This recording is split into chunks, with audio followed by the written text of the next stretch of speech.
പ്രിയമുള്ളവരെ, നിങ്ങൾ കേട്ടുകൊണ്ടിരിക്കുന്നത് ബൈബിൾ ഇൻ എ ഇയർ. ഒരു വർഷം കൊണ്ട് വിശുദ്ധ ബൈബിൾ വായിച്ച് മനസ്സിലാക്കാൻ സഹായിക്കുന്ന ഈ ദൈവവചന വായനാ പദ്ധതി നിങ്ങളിലേക്ക് എത്തിക്കുന്നത് അസൻഷൻ. ഞാൻ ഡാനിയലച്ചൻ. വചന വായനയിലൂടെ ദൈവസ്വരം കേൾക്കാനും ദൈവത്തിൻ്റെ കണ്ണുകളിലൂടെ നമ്മുടെ ജീവിതത്തെ നോക്കിക്കാണാനും ബൈബിളിലൂടെ മനോഹരമായ ഒരു യാത്രയ്ക്ക് നിങ്ങളെ ഞാൻ ക്ഷണിക്കുകയാണ്. വിശുദ്ധ വേദപുസ്തകത്തിലെ 73 ഗ്രന്ഥങ്ങളിലായി പരന്നു കിടക്കുന്ന മനുഷ്യരക്ഷയുടെ മഹാസംഭവം ഒറ്റപ്രമേയമായി വായിക്കുന്നതിന് the great adventure Bible timeline എന്ന വായനാ സഹായി നമ്മൾ ഉപയോഗിക്കുന്നു. നിങ്ങൾക്ക് ഈ റീഡിംഗ് പ്ലാൻ BIYindia.com/മലയാളം എന്ന ലിങ്കിൽ ലഭ്യമാണ്. ഇന്ന് ദിവസം 305.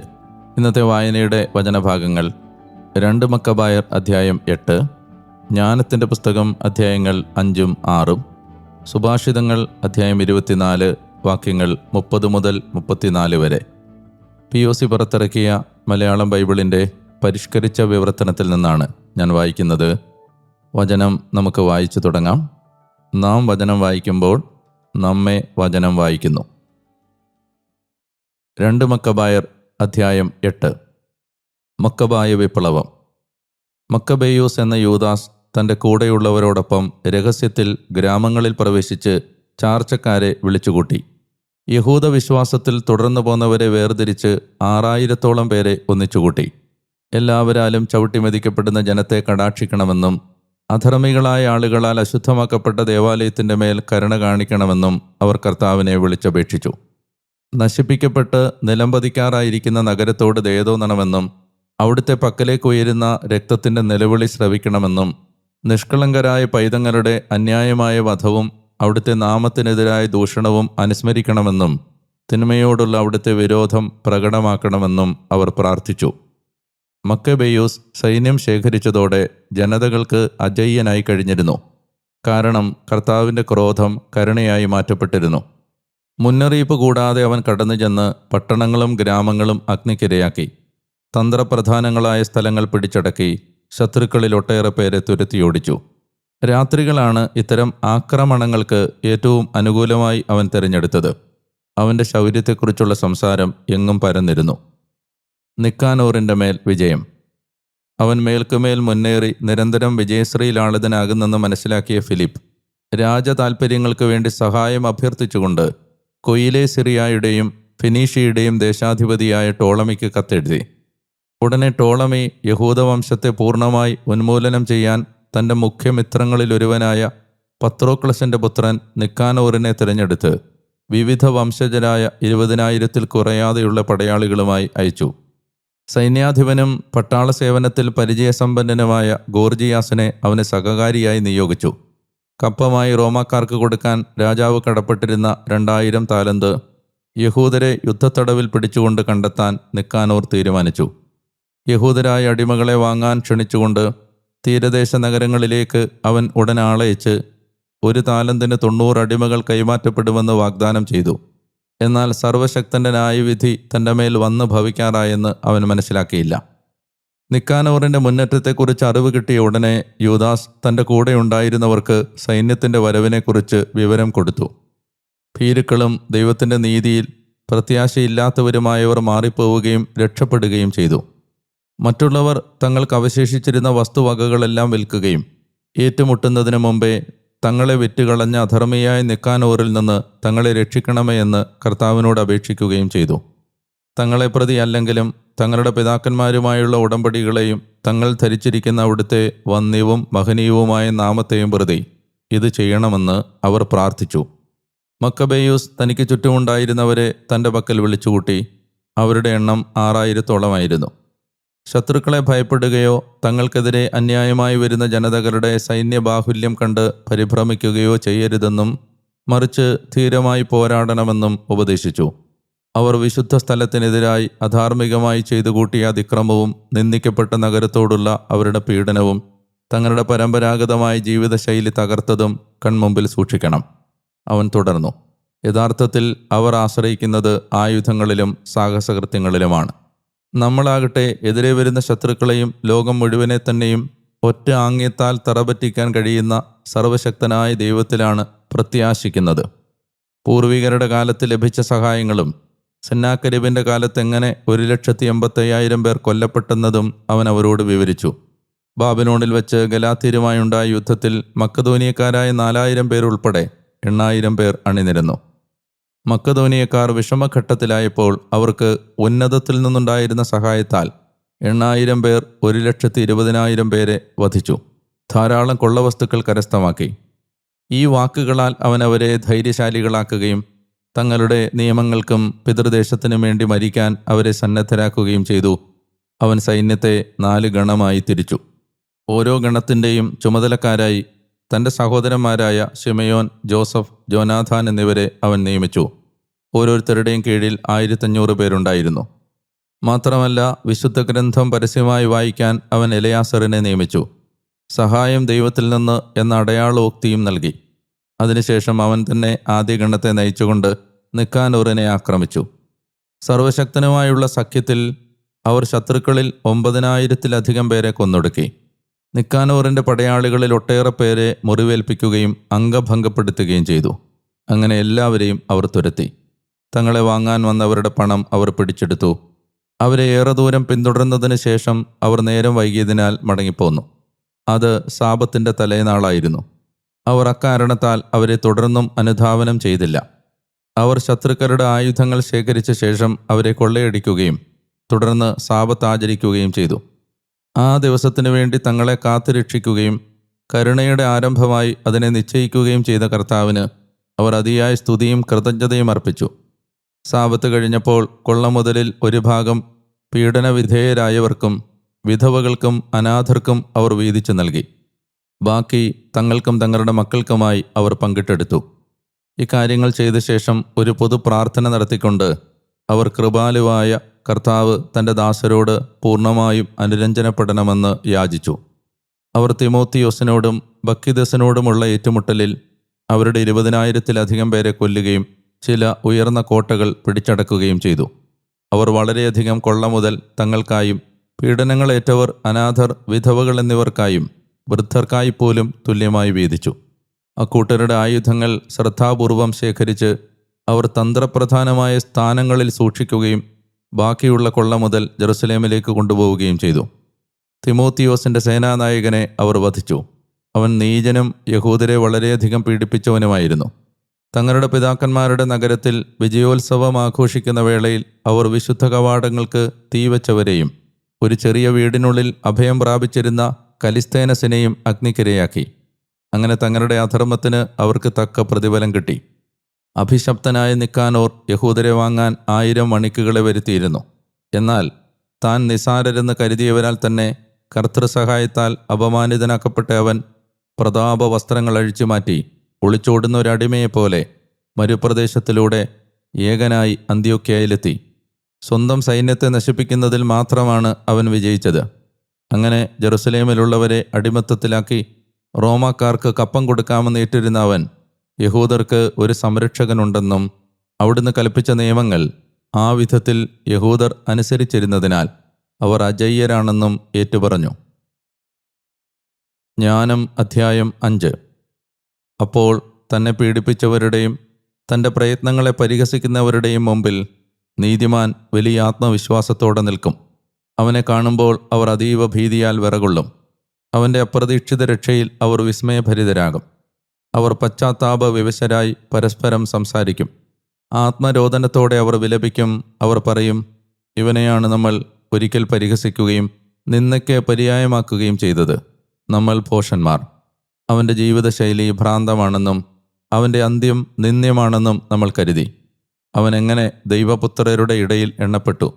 അവൻ്റെ ഭാഗധേയം എങ്ങനെ വിശുദ്ധരുടെ ഇടയിലായി? അതിനാൽ സത്യത്തിൻ്റെ മാർഗത്തിൽ നിന്ന് വ്യതിചലിച്ചു പോയത് നമ്മളാണ്. നീതിയുടെ രശ്മി നമ്മുടെ മേൽ പ്രകാശിച്ചില്ല. നമ്മുടെ മേൽ സൂര്യൻ ഉദിച്ചതുമില്ല.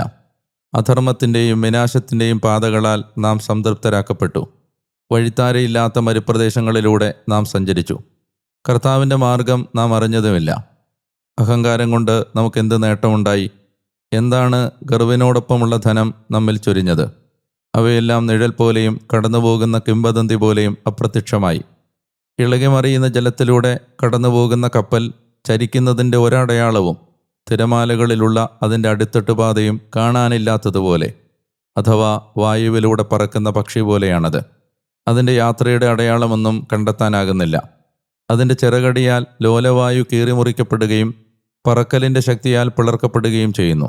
ചിറകുകളുടെ ചലനത്താലാണ് അത് മുറിച്ച് കടക്കപ്പെടുന്നത്. എന്നാൽ പിന്നീട് അതിൻ്റെ വരവിൻ്റെ ഒരടയാളവും കണ്ടെത്തപ്പെടുന്നില്ല. അഥവാ ഒരു ലക്ഷ്യത്തിലേക്ക് അസ്ത്രം എയ്യപ്പെടുന്നത് പോലെയാണത്. ഭേദിക്കപ്പെടുന്ന വായു ഉടൻ തന്നെ സ്വയം കൂടിച്ചേരുന്നു. അങ്ങനെ അതിൻ്റെ മാർഗം ആരും അറിയുന്നില്ല. അപ്രകാരം നമ്മളും ജനിച്ച ഉടനെ ഇല്ലാതായി തുടങ്ങിയിരുന്നു. സുഹൃതത്തിൻ്റെ അടയാളമൊന്നും നമുക്ക് കാണിക്കാനില്ലായിരുന്നു. നമ്മുടെ ദുഷ്ടതയിൽ നാം നശിപ്പിക്കപ്പെട്ടു. അധർമ്മിയുടെ പ്രത്യാശ കാറ്റിൽപ്പെട്ട പതിര് പോലെയും കൊടുങ്കാറ്റടിച്ചു പറത്തിയ പൊടിമഞ്ഞ് പോലെയുമാണ്. പുക പോലെ അത് കാറ്റാൽ ചിതറിക്കപ്പെടുന്നു. ഒരു ദിവസം മാത്രം താമസിച്ച അതിഥിയുടെ സ്മരണ പോലെ അത് കടന്നുപോകുന്നു. നീതിമാന്മാർ എന്നേക്കും ജീവിക്കുന്നു. അവരുടെ പ്രതിഫലം കർത്താവിലാണ്. അവരുടെ സംരക്ഷണം അത്യുന്നതൻ്റെ പക്കലാണ്. അതുകൊണ്ട് കർത്തൃകരത്തിൽ നിന്നവർക്ക് പ്രതാപപൂർണമായ രാജത്വവും സുന്ദരമായ കിരീടവും ലഭിക്കുന്നു. അവിടുന്ന് തൻ്റെ വലത്തുകരത്താൽ അവരെ സംരക്ഷിക്കും. തൻ്റെ ഭുജത്താൽ അവരെ കാത്തുകൊള്ളും. അവിടുന്ന് തൻ്റെ തീക്ഷ്ണതയാകുന്ന പടച്ചട്ടയണിയും. വൈരികളെ പ്രതിരോധിക്കാൻ തൻ്റെ സൃഷ്ടിയെ ആയുധമാക്കും. അവിടുന്ന് നീതിയെ മാർച്ചട്ടയായി അണിയും. നിഷ്പക്ഷ വിധി പടത്തൊപ്പിയാക്കും. അവിടുന്ന് വിശുദ്ധിയെ അജയ്യമായ പരിചയാക്കും. തൻ്റെ ക്രോധത്തെ അവിടുന്ന് മൂർച്ച കൂട്ടി വാളാക്കും. ലോകം അവിടുത്തോടുകൂടെ മൂഢന്മാർക്കെതിരെ യുദ്ധത്തിന് അണിനിരക്കും. മിന്നൽ പിണറുകളുടെ ഉന്നമുള്ള അമ്പുകൾ മുന്നോട്ട് നീങ്ങും. മേഘങ്ങളാകുന്ന കുലച്ച വില്ലിൽ നിന്നെന്ന പോലെ അവ ലക്ഷ്യത്തിലേക്ക് കുതിക്കും. കവിണയിൽ നിന്നെന്ന പോലെ ക്രോധം നിറഞ്ഞ കന്മഴ വർഷിക്കപ്പെടും. കടൽ ജലം അവർക്കെതിരെ ക്ഷോഭിക്കും. നദികൾ അവരെ നിഷ്കരുണം മൂടിക്കളയും. അവർക്കെതിരെ ശക്തിയായ കാറ്റ് വീശും. അത് കൊടുങ്കാറ്റുപോലെ അവരെ ചുഴറ്റിയെറിയും. അധർമ്മം ഭൂമിയെ മുഴുവൻ ശൂന്യമാക്കും. ദുഷ്കൃത്യം പ്രബലരുടെ സിംഹാസനങ്ങളെ തകിടം മറിക്കും. ജ്ഞാനം അധ്യായം 6. ജ്ഞാനം നേടുക. ആകയാൽ രാജാക്കന്മാരെ കേൾക്കുകയും മനസ്സിലാക്കുകയും ചെയ്യുവിൻ. ഭൂമിയുടെ അതിർത്തികളിലെ ന്യായാധിപന്മാരെ പഠിക്കുവിൻ. ജനതകളുടെ മേൽ ആധിപത്യം പുലർത്തുകയും അനേകം ജനതകളെ പ്രതി വമ്പ് പറയുകയും ചെയ്യുന്നവരെ ചെവിചായ്ക്കുവിൻ. എന്തെന്നാൽ അധികാരം നിങ്ങൾക്ക് കർത്താവിൽ നിന്ന് നൽകപ്പെട്ടതാണ്. അധീശത്വം അത്യുന്നതനിൽ നിന്നുമാണ്. അവിടുന്ന് നിങ്ങളുടെ പ്രവൃത്തികൾ പരിശോധിക്കുകയും പദ്ധതികൾ സൂക്ഷ്മാവലോകനം നടത്തുകയും ചെയ്യും. അവിടുത്തെ രാജ്യത്തിൻ്റെ സേവകന്മാർ എന്ന നിലയ്ക്ക് നിങ്ങൾ ശരിയായി വിധിക്കുകയോ നിയമം പാലിക്കുകയോ ദൈവത്തിൻ്റെ പദ്ധതി അനുസരിച്ച് ചരിക്കുകയോ ചെയ്തില്ല. അതിനാൽ അവിടുന്ന് നിങ്ങൾക്കെതിരെ ഭീതിതം ശീഘ്രം വരും. ഉന്നത സ്ഥാനം വഹിക്കുന്നവർക്ക് കഠിന ശിക്ഷയുണ്ടാകും. തീർച്ചയായും എളിയവൻ കരുണയാൽ മോചിതനാകും. എന്നാൽ പ്രബലർ കഠിനമായി പരീക്ഷിക്കപ്പെടും. എന്തെന്നാൽ സകലത്തിൻ്റെയും നാഥൻ ആരുടെയും സമക്ഷം പിന്നാക്കം പോകില്ല. അവിടുന്ന് വലിപ്പത്തെ മാനിക്കില്ല. കാരണം അവിടുന്നാണ് ചെറിയവനെയും വലിയവനെയും സൃഷ്ടിച്ചത്. അവിടുന്ന് എല്ലാവരെയും ഒന്നുപോലെ പരിഗണിക്കുന്നു. എന്നാൽ കർശനമായ പരിശോധന ബലവാന്മാരെ കാത്തിരിക്കുന്നു. ഏകാധിപതികളെ എൻ്റെ വാക്കുകൾ നിങ്ങളോടാണ്. അങ്ങനെ നിങ്ങൾ ജ്ഞാനം അഭ്യസിക്കുകയും വഴിതെറ്റിപ്പോകാതിരിക്കുകയും ചെയ്യട്ടെ. എന്തെന്നാൽ വിശുദ്ധമായവ വിശുദ്ധിയോടെ പാലിക്കുന്നവർ വിശുദ്ധരാക്കപ്പെടും. അവയിൽ പ്രബോധിതരായവർ പ്രതിരോധം കണ്ടെത്തും. ആകയാൽ എൻ്റെ വചനങ്ങളിൽ അഭിലാഷമർപ്പിക്കുവിൻ. അവയോട് തീവ്രാഭിനിവേശം കാണിക്കുവിൻ. അങ്ങനെ നിങ്ങൾ ശിക്ഷണവിധേയരാകും. തേജസ്സുറ്റതും മങ്ങിപ്പോകാത്തതുമാണ് ജ്ഞാനം. അവളെ സ്നേഹിക്കുന്നവർ അവളെ നിഷ്പ്രയാസം തിരിച്ചറിയുന്നു. അവളെ അന്വേഷിക്കുന്നവർ അവളെ കണ്ടെത്തുന്നു. തന്നെ അഭിലഷിക്കുന്നവർക്ക് വെളിപ്പെടുത്തപ്പെടാൻ അവൾ തിടുക്കം കൂട്ടുന്നു. പ്രഭാതത്തിൽ ഉണർന്ന് അവളെ തേടുന്നവൻ അധ്വാനിക്കേണ്ടതില്ല. കാരണം അവളെ അവൻ തൻ്റെ വാതിൽക്കൽ ഇരിക്കുന്നതായി കണ്ടെത്തും. അവളെപ്പറ്റി ധ്യാനിക്കുന്നതാണ് വിവേകത്തിൻ്റെ പൂർണ്ണത. അവളെക്കുറിച്ച് ശ്രദ്ധയുള്ളവൻ പെട്ടെന്ന് ഉത്കണ്ഠയിൽ നിന്ന് വിമുക്തനാകും. എന്തെന്നാൽ തനിക്ക് യോഗ്യരായവരെ അന്വേഷിച്ച് അവൾ ചുറ്റി നടക്കുന്നു. അവരുടെ പാതകളിൽ അവൾ അവർക്ക് പ്രീതികരമായി പ്രത്യക്ഷപ്പെടുന്നു. അവരുടെ ഓരോ ചിന്തയിലും അവൾ അവരെ കണ്ടുമുട്ടുന്നു. എന്തെന്നാൽ ശിക്ഷണത്തിനായുള്ള ഏറ്റവും സത്യമായ അഭിലാഷമാണ് അവരുടെ ആരംഭം. എന്നാൽ ശിക്ഷണത്തിൻ്റെ കരുതൽ സ്നേഹമാണ്. അവരുടെ നിയമങ്ങൾ പാലിക്കലാണ് സ്നേഹം. നിയമങ്ങളെക്കുറിച്ചുള്ള ശ്രദ്ധ അമർത്യതയുടെ ഉറപ്പിക്കലാണ്. അമർത്യത ഒരുവനെ ദൈവസന്നിധിയിലേക്ക് അടുപ്പിക്കുന്നു. അങ്ങനെ ജ്ഞാനതൃഷ്ണ രാജത്വത്തിലേക്ക് നയിക്കുന്നു. ജനങ്ങളുടെ ഭരണാധിപന്മാരെ, നിങ്ങൾ സിംഹാസനങ്ങളിലും ചെങ്കോലുകളിലും ആനന്ദിക്കുന്നെങ്കിൽ ജ്ഞാനത്തെ ബഹുമാനിക്കുവിൻ. അപ്പോൾ നിങ്ങൾ എന്നേക്കും ഭരണം നടത്തും. സോളമനും ജ്ഞാനവും. എന്താണ് ജ്ഞാനമെന്നും അവൾ എങ്ങനെയുണ്ടായെന്നും ഞാൻ പറയാം. രഹസ്യങ്ങളൊന്നും ഞാൻ നിങ്ങളിൽ നിന്ന് ഒളിക്കുകയില്ല. എന്നാൽ അവളുടെ ജനനത്തിൻ്റെ ആരംഭം മുതലുള്ളവ ഞാൻ വിവരിക്കാം. അവളെക്കുറിച്ച് അറിവ് ഞാൻ വ്യക്തമാക്കിത്തരാം. സത്യത്തെ ഞാൻ തീർച്ചയായും മറികടന്നു പോവുകയില്ല. ഹീനമായ അസൂയയുമൊത്ത് ഞാൻ ചരിക്കുകയില്ല. കാരണം അതിന് ജ്ഞാനവുമായി ഒരു ബന്ധവും ഉണ്ടാകില്ല. ജ്ഞാനികളുടെ എണ്ണം വർദ്ധിക്കുന്നത് ലോകത്തിൻ്റെ രക്ഷയാണ്. വിവേകിയായ രാജാവ് ജനതയുടെ സുസ്ഥിരതയാണ്. അതുകൊണ്ട് എൻ്റെ വാക്കുകളാൽ ശിക്ഷണം നേടുവിൻ, അത് നിങ്ങൾക്ക് ഉപകാരപ്പെടും. സുഭാഷിതങ്ങൾ അധ്യായം 24, വാക്യങ്ങൾ 30 മുതൽ 34 വരെ. ഞാൻ അലസ വ്യക്തിയുടെ വയലിനോട് ചേർന്ന്, ബുദ്ധിശൂന്യനായ മനുഷ്യൻ്റെ മുന്തിരിത്തോപ്പിനോട് ചേർന്ന് കടന്നു പോവുകയായിരുന്നു. ഇതാ, അതിലാകെ മുള്ളുകൾ വളർന്നു നിൽക്കുന്നു, പ്രതലമാകെ കളകൾ മൂടിയിരിക്കുന്നു, അതിൻ്റെ കല്ലുമതിൽ പൊളിഞ്ഞു കിടക്കുന്നു. ഞാൻ അത് സൂക്ഷിച്ചു വീക്ഷിച്ച് എൻ്റെ ഹൃദയം ഒരുക്കി, ഞാൻ അത് കണ്ട് ശിക്ഷണം നേടി. ലേശം ഉറക്കം, ലേശം മയക്കം, ശയിക്കുന്നതിന് ലേശം കൈകെട്ടൽ. അപ്പോഴാണ് നിന്റെ ദാരിദ്ര്യം അടിവെച്ചു വരുന്നത്, നിന്റെ ദുർഭിക്ഷം യുദ്ധസജ്ജനെപ്പോലെയും. നല്ല ദൈവമേ, അങ്ങയെ ഞാൻ ആരാധിക്കുന്നു. ഒരിക്കൽ കൂടി ഒരു പ്രഭാതം കൂടി അങ്ങയുടെ നാമത്തെ ആരാധിച്ചുകൊണ്ട് ആരംഭിക്കാനും അവിടുത്തെ തിരുമൊഴികൾ കേട്ടുകൊണ്ട് ജീവിതത്തിൻ്റെ പ്രവൃത്തികളിലേക്ക് കടന്നുപോകാനും കർത്താവ് തരുന്ന ഈ മനോഹരമായ അവസരത്തെ ഓർത്ത് ഞാൻ അങ്ങയെ സ്തുതിക്കുന്നു. കർത്താവ്, ഈ യാത്രയിലുടനീളം അങ്ങ് ഞങ്ങളോട് പ്രദർശിപ്പിച്ച അനിതര സാധാരണമായ കരുണയും വാത്സല്യവും ഞങ്ങൾ ഓർക്കുന്നു. കർത്താവെ, അങ്ങയുടെ നാമത്തെ ഞങ്ങൾ ഉയർത്തുന്നു. ദൈവമേ, ഞങ്ങളുടെ പ്രാർത്ഥന, ഞങ്ങളുടെ യാചന, ഞങ്ങളുടെ നന്ദി പ്രകാശനം അവിടുന്ന് സ്വീകരിക്കണമേ. വിജാതീയർക്കെതിരെയുള്ള യുദ്ധത്തിൽ യൂദാസിൻ്റെ നേതൃത്വത്തിൽ ദൈവജനം അന്ധമായും പൂർണ്ണമായും അങ്ങയെ ആശ്രയിച്ചതുപോലെ ഞങ്ങളെ അങ്ങയുടെ ദൈവിക സ്വഭാവത്തിൽ നിന്നകറ്റുന്ന പൈശാചിക ശക്തികൾക്കെതിരായുള്ള പോരാട്ടത്തിൽ ഞങ്ങളുടെ കഴിവുകളിലല്ല, അങ്ങയുടെ കൃപയിൽ ആശ്രയിക്കാൻ ഞങ്ങളെ സഹായിക്കണമേ. യേശുവിൻ്റെ നാമത്തിൽ ആമേൻ. പ്രിയമുള്ളവരെ, 305-ാമത്തെ ദിവസത്തിലേക്ക് ദൈവം നമ്മളെ കൂട്ടിക്കൊണ്ടുവന്ന കരുണയെ ഓർക്കാം. നമ്മൾ മക്കബായരുടെ പുസ്തകത്തിൽ വീണ്ടും അല്പം ചരിത്ര വായനയിലേക്ക് കടന്നു.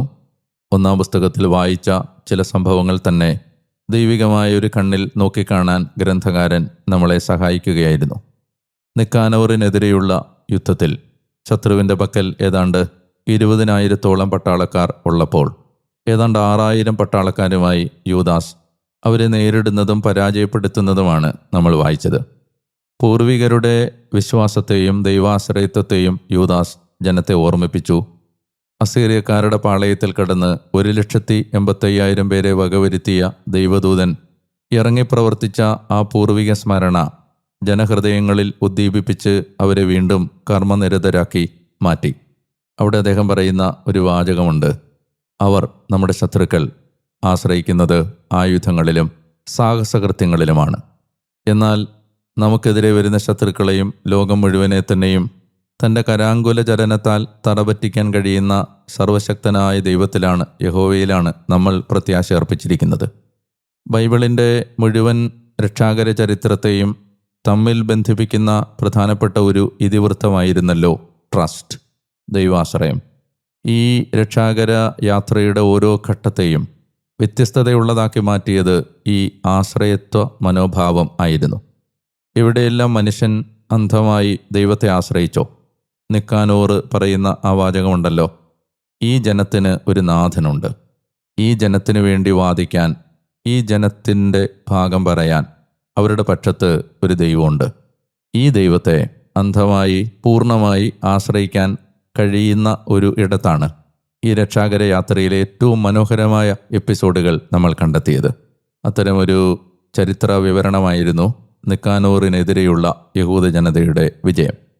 ജ്ഞാനത്തിൻ്റെ പുസ്തകത്തിലേക്ക് വരുമ്പോൾ പൊതുവെ സോളമൻ്റെ ജ്ഞാനം എന്ന് ഈ പുസ്തകം അറിയപ്പെടാറുണ്ട്. എന്നാൽ പരക്കെയുള്ള ബൈബിൾ പണ്ഡിതന്മാരുടെ അഭിപ്രായത്തിൽ ഇതിൻ്റെ ഗ്രന്ഥകർത്താവ് സോളമനല്ല, മറിച്ച് ക്രിസ്തുവിൻ്റെ വരവിന് ഏതാണ്ട് അടുത്ത് 1-ാം നൂറ്റാണ്ടോടടുക്കുമ്പോൾ ഈ മക്കബായി വിപ്ലവമൊക്കെ കഴിഞ്ഞു വരുന്ന ഒരു കാലത്ത് എഴുതപ്പെട്ട ഒരു ഗ്രന്ഥമായിട്ടാണ് ഇതിനെ പൊതുവെ പരിഗണിക്കുന്നത്. ആ കാഴ്ചപ്പാട് ഏതാണ്ട് ശരിയാണ് താനും. ഈ ഗ്രന്ഥം ചർച്ച ചെയ്യുന്നത് വിദേശീയ ആക്രമണങ്ങളുടെ നടുവിൽ ജീവിക്കുന്ന ഒരു ജനം വിശ്വസ്തത കൈവിട്ട് പോകാനുള്ള എല്ലാ സാഹചര്യങ്ങളും കൺമുമ്പിൽ പ്രലോഭനമായി നിൽക്കുന്ന ഒരു ജനം, വിഗ്രഹങ്ങളുടെ ആധിക്യത്തിൻ്റെ നടുവിൽ നിൽക്കുന്ന ഒരു ജനം, ദൈവിക ജ്ഞാനം അഭ്യസിച്ച് നീതിയോടെ ജീവിക്കാൻ അവരെ പര്യാപ്തരാക്കുക എന്ന ഉദ്ദേശത്തോടെയാണ് ഇത് എഴുതപ്പെട്ടിരിക്കുന്നത്. അതുകൊണ്ടാണ് അതിൻ്റെ ആദ്യത്തെ 6 അധ്യായങ്ങൾ നീതിമാൻ്റെ ഓഹരിയെക്കുറിച്ചും ദുഷ്ടന് വരാൻ പോകുന്ന ശിക്ഷാവിധിയെക്കുറിച്ചും ചർച്ച ചെയ്യുന്നത്.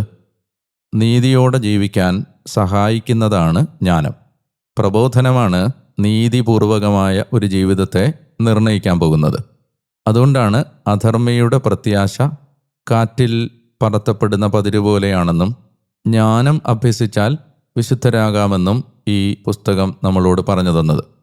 എൻ്റെ വചനങ്ങളിൽ തീവ്രമായ അഭിലാഷം അർപ്പിച്ചാൽ ജ്ഞാനം ലഭിക്കും എന്നായിരുന്നു 6-ാം അധ്യായത്തിൽ ഗ്രന്ഥകാരൻ നമ്മളോട് പറഞ്ഞത്. 6-ാം അധ്യായം കഴിയുന്നത് മുതൽ ഇനി സോളമൻ എങ്ങനെ ജ്ഞാനം സ്വീകരിച്ചു, ജ്ഞാനം അഭ്യസിച്ചു എന്നതിൻ്റെ വിവരണമാണ്. ഇനിയുള്ള 11-ാമത്തെ അധ്യായം വരെ പ്രധാനമായും ചർച്ച ചെയ്യുന്നത് ജ്ഞാനത്തെക്കുറിച്ചാണ്. അതുകൊണ്ട് 7-ാം അധ്യായം മുതലുള്ള 11 വരെയുള്ള അധ്യായങ്ങൾ വളരെ പ്രധാനപ്പെട്ട നിധികൾ ഉള്ള ഒരു ഭാഗമാണ് എന്നുകൂടി ഓർമ്മിപ്പിക്കാൻ ഞാൻ ആഗ്രഹിക്കുന്നു. വളരെ ശ്രദ്ധയോടെ വായിക്കേണ്ട ഗ്രന്ഥങ്ങളിലൊന്നാണ് ജ്ഞാനം. സമുദ്രം ജലം കൊണ്ടെന്ന പോലെ ഭൂമി കർത്താവിൻ്റെ ജ്ഞാനം കൊണ്ട് നിറയും എന്ന ഒരു പ്രവചനം യെശയ്യാ നടത്തിയിരുന്നു. എല്ലാ ദിവസവും ജ്ഞാനത്തിനു വേണ്ടി പ്രാർത്ഥിക്കണം. അത് നമ്മളെ കൂടുതൽ ഗുണപരതയുള്ള മനുഷ്യരാക്കി മാറ്റും. നല്ല അനുഗ്രഹത്തോടെ ഒരു ദിവസം കൂടി ജീവിക്കാൻ നിങ്ങൾക്ക് കഴിയട്ടെ എന്ന് ഞാൻ പ്രാർത്ഥിക്കുന്നു. നിങ്ങൾ എനിക്ക് വേണ്ടിയും പ്രാർത്ഥിക്കണം. നാളെ വീണ്ടും ഈ വചനാസ്വരവുമായി നിങ്ങളുടെ പരിസരങ്ങളിലേക്ക് എത്താൻ ഞാൻ കൊതിയോടെ കാത്തിരിക്കുന്നു. അതുവരെ മറക്കരുത്, ഞാൻ ഡാനിയലിച്ചൻ. ഞാൻ നിങ്ങൾക്ക് വേണ്ടി പ്രാർത്ഥിച്ചുകൊണ്ടേയിരിക്കും. സ്നേഹിക്കാം, പ്രാർത്ഥിക്കാം, ഈശോയെ പങ്കുവെക്കാം. നല്ല ഒരു ദിവസം ദൈവമഹത്വത്തിനായി ജീവിക്കുകയും ചെയ്യാം. സർവശക്തനായ ദൈവം, പിതാവും പുത്രനും പരിശുദ്ധാത്മാവും നിങ്ങളെ അനുഗ്രഹിക്കട്ടെ. ആമേൻ.